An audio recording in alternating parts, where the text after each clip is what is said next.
예, 오늘은 3월 3일 화요일 또 하나님 앞에 예배를 드립니다. 어떻게 하면 일을 재미있게 할 수 있을까라는 제목으로 함께 말씀을 나누겠습니다. 우리 같이 인사하겠습니다. 오늘도 성경은 굿뉴스입니다. 예, 이곳에 오신 분들이 우리 병원에서 가장 성령 충만한 분들이고 이 자리가 우리 병원의 가장 성령 충만한 자리인 줄로 믿습니다. 사람의 많고 적음의 문제가 아니고 하나님께서 이곳에 함께하고 계시기 때문에 그렇습니다. 우리 안에 하나님이 함께 하시기 때문에 우리 안에 있는 하나님은 어떠한 문제와 상황보다도 크시며 어떤 사람보다도 능력이 있는 전능자이신 줄로 믿습니다. 우리가 그 믿음 안에 있기 때문에 오늘도 어떤 문제를 만나더라도 평안할 수 있고 마음을 지킬 수 있고 하나님의 뜻을 신뢰할 수가 있습니다. 일터에서 어떻게 하면 일을 재밌게 할 수 있을까는 굉장히 중요한 주제입니다. 많은 사람들이 이렇게 해라 저렇게 해라 하지만 우리는 성경을 다시 찾아보는 것이죠. 오늘 한 절의 말씀, 여러분 너무나 잘 아는 말씀이죠. 다시 한번 이 말씀을 읽어보겠습니다. 주 안에서 항상 기뻐하라. 내가 다시 말하노니 기뻐하라. 사도 바울이 지금 이 빌립보서를 기록하고 있는 상황은 여러분 잘 아시다시피 그렇게 기뻐할 수 있는 상황이 아니에요.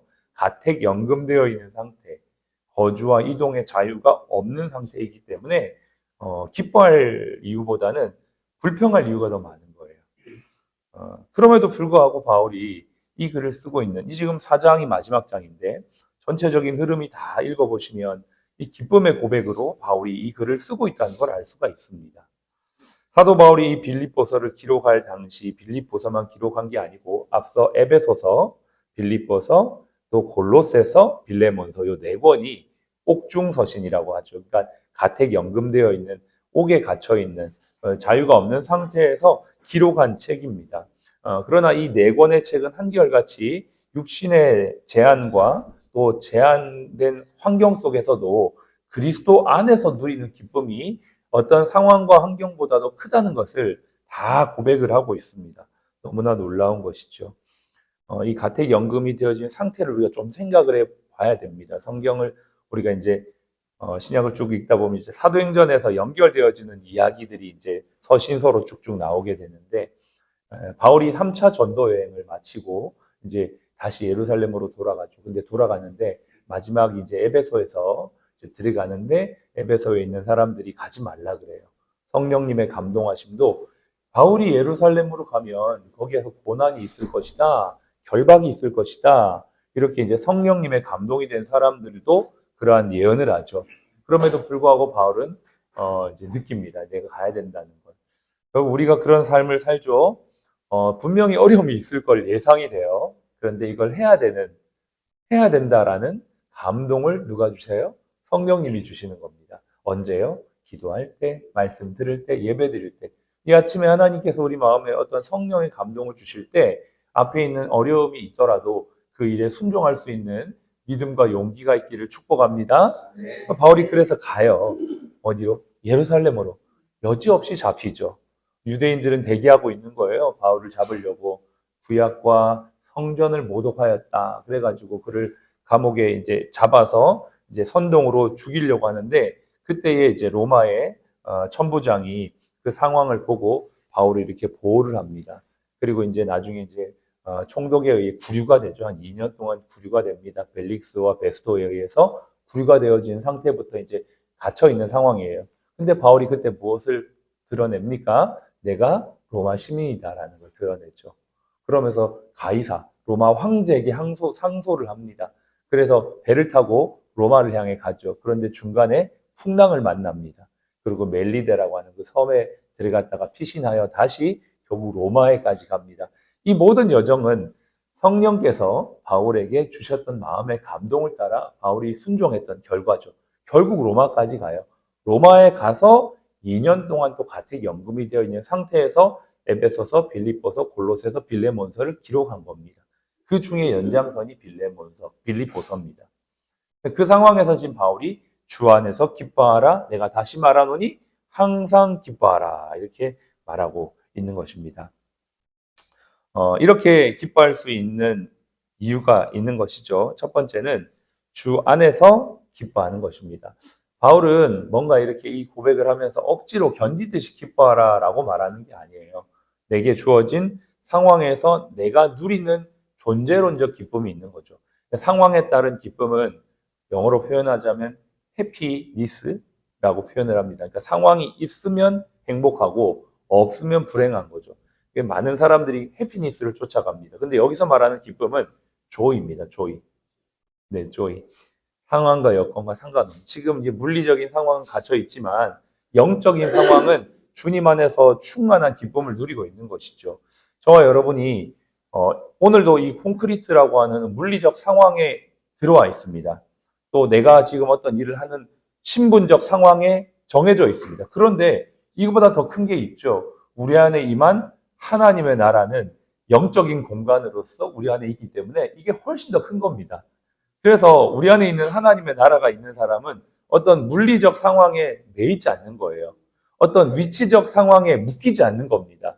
내가 어떠한 일을 하든 어떠한 상황에 처해 있든 내 안에 영적인 공간, 즉 하나님의 나라가 어마어마하게 크기 때문에 이것이 물리적 상황을 이길 수 있는 힘이 되는 것이죠. 그래서 4절에 주 안에서라는 표현을 하는 겁니다. 주 안에서. 주님은 세상을 창조하신 분이고 이 세상을 주관하는 분이시며 이 세상을 운용하시고 계획하시며 그분의 뜻대로 지금도 한치의 오차 없이 이끌어가는 분인 줄로 믿습니다. 그분이 우리 안에 계시잖아요. 그러니까는 지금 뭐 이란의 상황, 중동의 상황이 어떠하든지 그것이 우리를 불안하거나 염려하게 하는 게 아니에요. 우리 안에 계신 하나님의 나라, 하나님의 주권이 우리 가운데 있기 때문에 그것이 우리의 삶을 자유하게 하고 기쁘게 하는 것이고 이 기쁨이 지금 바울 안에 넘치는 것입니다.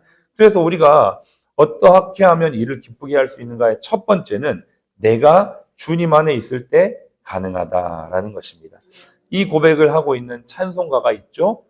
찬송가 370장. 주 안에 있는 나에게 난 근심이 있으랴.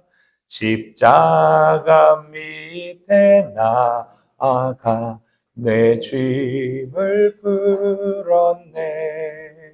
아멘. 아멘. 주 안에 있는 나에게. 이 신비를 바울은 누렸고 이 신비를 전하고 있는 거죠. 오늘 이 아침에도 우리는 주 안에 있습니다. 그래서 기쁘고 감사하고 어떤 물리적 상황이 나에게 위협을 가한다 할지라도 내 안에 있는 존재론적 기쁨을 빼앗아갈 수 없죠. 그래서 그 마음으로 일을 하는 거예요. 그러니까 기본적으로 기쁨이 있는 것입니다. 두 번째는 바울은 이제 4장 앞장에 보면 1장에 보면 이렇게 고백해요. 1장 12절에 내가 당한 일이 도리어 복음 전파의 진전이 된 줄을 너희가 알기를 원하노라 이렇게 했어요. 내가 당한 일, 지금 감옥에 있는 일, 고난 당하는 일, 어려움 당하는 일이 여기서 끝나는 게 아니고 복음 진전이 됐다는 거예요. 여러분 우리가 어떤 일을 할 때 내가 하는 일이 되게 힘들고 고돼요. 근데 이것이 힘들고 고됨으로 끝나는 게 아니라 하나님의 뜻을 이룬다, 발전을 이룬다, 변화를 이룬다라고 생각한다면 그 일이 힘들어도 기쁜 것이죠. 저와 여러분들이 그런 일들을 우리가 일터에서 얼마나 많이 당합니까?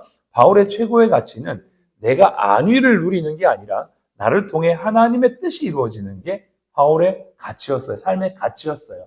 우리의 삶의 가치가 좀 바뀌어야 돼요. 우리의 삶의 가치가 내가 더 많은 안위를 누리거나 내가 더 많은 어떤 신분을 누리거나 내가 더 많은 물질을 누리는 게 내 인생의 가치가 아니라 내 삶을 통해 하나님의 뜻이 이루어지고 때로는 내 삶이 지금 어렵고 힘든 시간을 지나더라도 이 과정을 통해 하나님의 뜻이 나타난다면 그것이 우리의 기쁨이 되는 것이죠.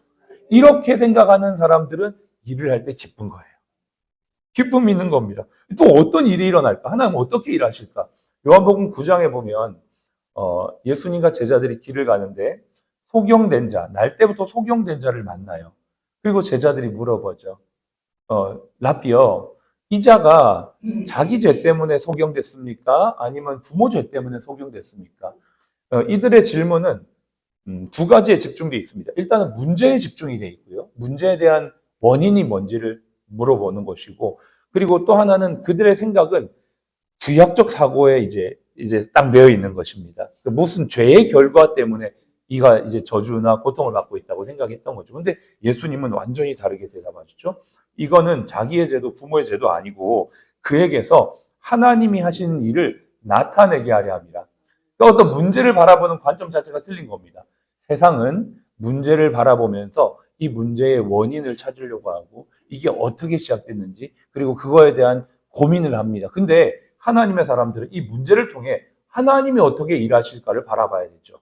하나님이 어떻게 역사하실까? 하나님 나에게 지금 어려움을 주셨는데 이 문제를 통해 하나님이 나에게 무엇을 나타내기를 원하고 나를 통해 이 공동체를, 이 조직을 어떻게 변화시키기를 원하는가라고 생각하면 그 일이 기쁘게 될 수가 있는 것입니다. 오늘도 우리가 일터에서 만나는 여러 가지 어려움이 있습니다. 때로는 우리 힘과 지혜로 감당할 수 없을 때도 있습니다.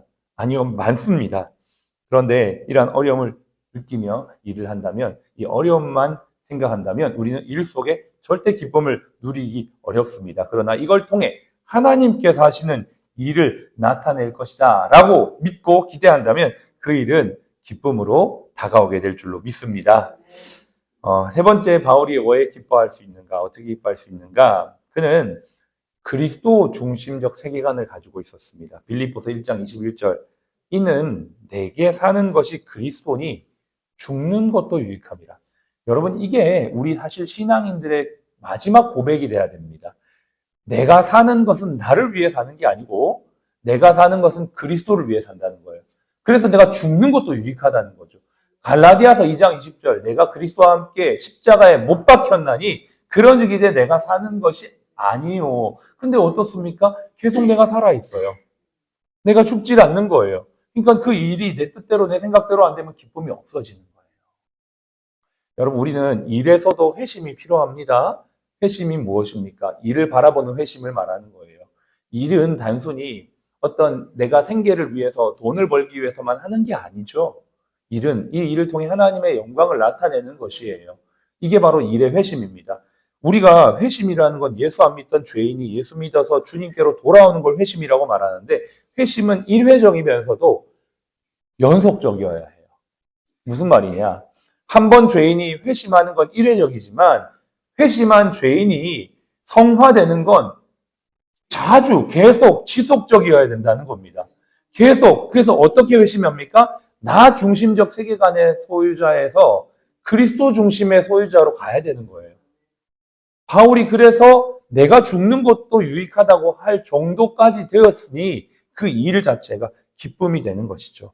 여러분, 우리가 하는 일은 내 일이면서도 내 개인의 사적인 일이면서 동시에 공적인 일이라는 걸 기억하셔야 합니다. 그리스도인은 세상의 빛이라고 했어요.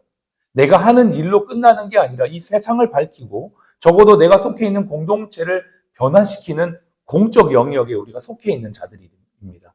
그렇기 때문에 이 일이 우리에게 어마어마한 가치가 있고 소중한 일이다라는 것이죠.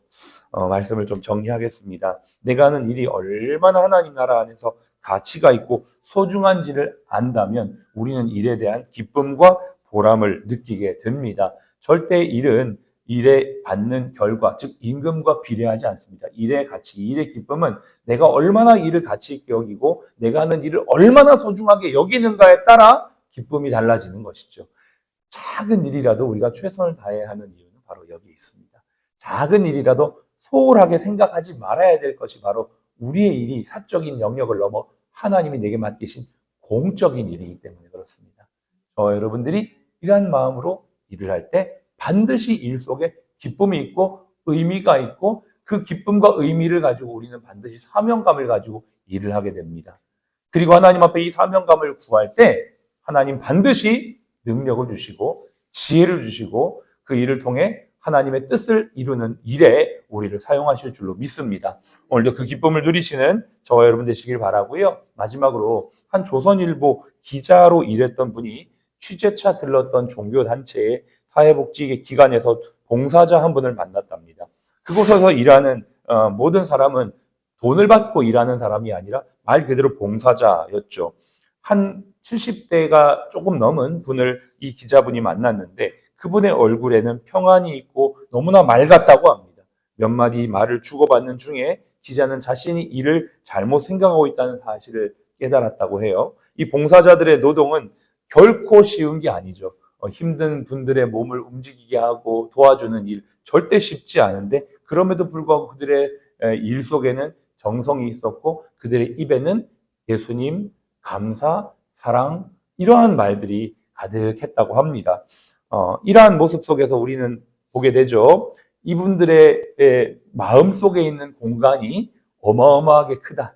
주님 안에서 있기 때문에 주님 안에서 누려지는 그 은혜가 입술로 나온다라는 것을 알 수가 있고 힘든 노동을 노동으로 여기지 않고 섬김의 기회, 복음 전파의 기회로 여기고 있다는 것들을 볼 수 있으며 이 일을 통해 하나님 나라의 공적인 영역에 내가 봉사하고 있다라는 것들을 이분들의 삶을 통해 느꼈다라는 고백을 하면서 그 단체와 우리 병원이 하는 일이 저는 다르지 않다라고 생각합니다. 똑같습니다. 저와 여러분들이 오늘 어떤 일을 하든지 그 일이 무엇인지 하나님 나라 안에서의 엄청난 가치를 가지고 있다는 걸 기억하면서 기쁨으로 일하는 복된 하루 되시기를 주의 이름 축복합니다. 기도하겠습니다.